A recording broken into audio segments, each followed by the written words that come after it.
That Good afternoon, friends. We are going to start our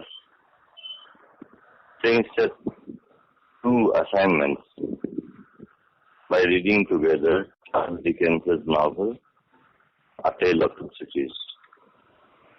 As you all know, Charles Dickens is considered to be one of the most important and popular of all English novelists. Charles Dickens was a 19th century writer who wrote, if not exclusively, at least predominantly during the Victorian age. Charles Dickens has written many novels, short stories, comic plays, journalistic reports, essays, and speeches. Now, he is considered to be one of the foremost literary figures in the entire history of English literature. Charles Dickens was born in 1812 and died in 1870.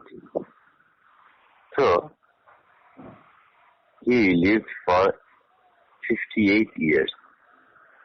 He was very prolific and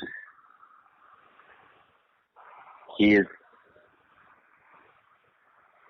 very substantial literary output is remarkable for, if not uniformity, at least a systematic standard maintenance of focus, style, and literary excellence.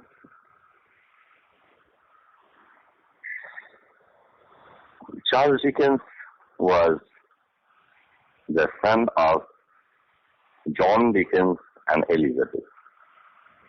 John Dickens was a spendthrift clerk in the Navy office. Often he was embroiled in financial difficulties, which ultimately culminated in him being imprisoned in a Marshalsea, the debtor's prison. Because in those days, to be in debt would very easily land you in prison. Now, when Charles Dickens' father became a convict and lived in the prison, this had a very, very serious impact on Charles Dickens. The next important experience in Charles Dickens' life was that when he was only 12 years old, he had to work in the Warren's blacking factory. This was a very humiliating and painful chapter in his life. So far as his schooling is concerned, he was, for a time being, under the watchful eyes of a reputed school teacher of his day, William Giles. He was neglected for a long time insofar as his education was concerned. However, after John Dickens came out of the prison, he sent the young Charles Dickens to the Wellington House Academy. Even though this school did not teach this voracious autodidact or self-educated man who was a very voracious reader. His experiences in the Wellington House Academy were actually a marked improvement on his humiliating stint as a worker of the Warren Blacking factory. Now, Dickens, for a time being, was an office boy. He learned shorthand, became a journalist,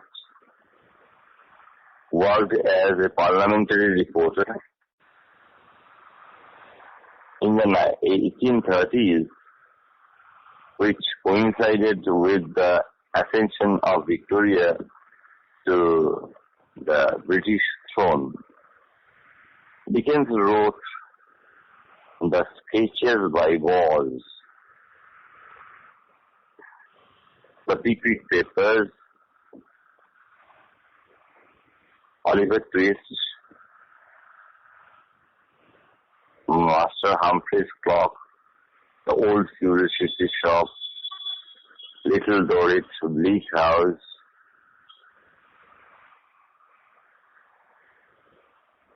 Great Expectations, David Copperfield, Martin Chuzzlewit, the American Notes, then Hard Times, Dombey and Son, Our Mutual Friend, and so on and so forth. In 1859, he wrote A Tale of Two Cities, which happens to be the text that we are going to read together. Now, Dickens had traveled quite substantially. He had been to America. At least 2 literary tours he undertook to the United States of America. And then he also went to France, Italy, Switzerland.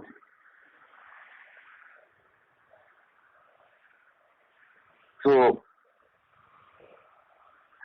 he was greatly experienced in traveling, a very keen observer of men and manners, and most importantly, a great connoisseur of human nature. He wrote about his favorite location, that is London. Most of his novels are actually based in London, even though he has also written over other places. Most importantly, about Coketown in Hard Times. Dickens has also written historical fiction, Barnaby Rudge and A Tale of Two Cities. 3 very important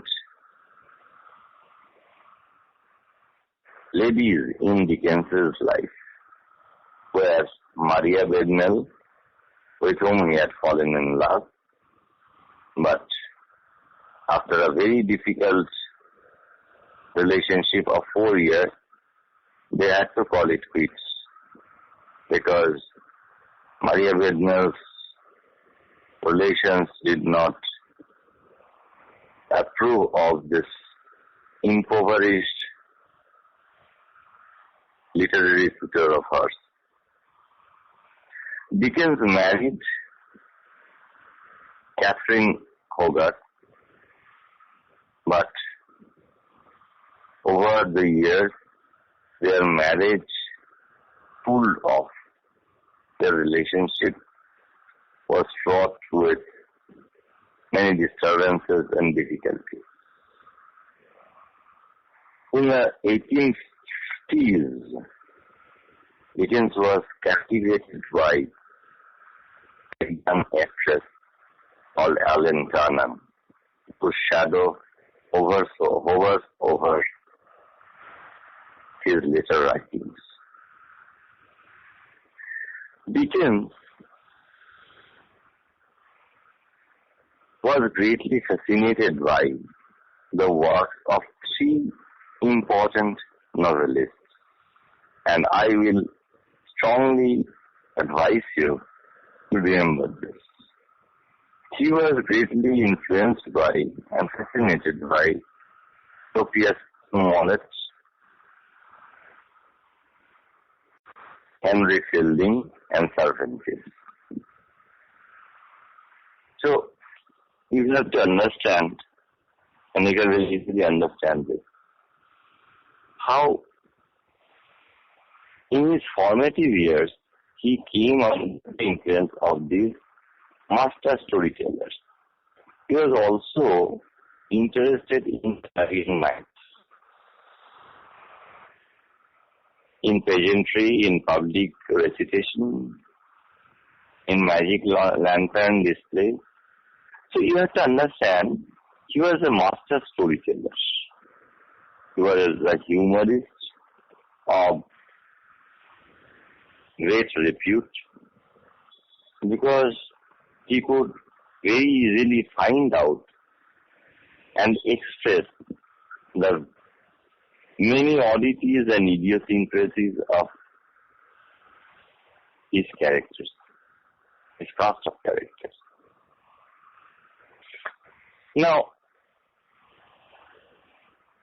if descriptive power is one of his great fortes, then a keen penetration of the human mind, its motives, its inner dynamics, also stood Dickens in very good stead. Now, along with his famous contemporary William Makepeace Thackeray, Dickens was one of the two most important Victorian novelists. Dickens was also influenced in his fiction writing by his very close friend Wilkie Collins, whose pressure for crime and mystery Dickens had also imbibed. Courtroom dramas, tales of detection, and prison narratives were also three of the most important springs of Dickens' writings. Now, the text that we are going to read together is A Tale of Two Cities. It is considered to be a historical novel. And in my next discussion, I will give you an introduction to A Tale of Two Cities. So, I will strongly advise all of you to have some idea of Tale of Two Cities. And if you can read the text, it will be really very beneficial to all of you. So this much for now.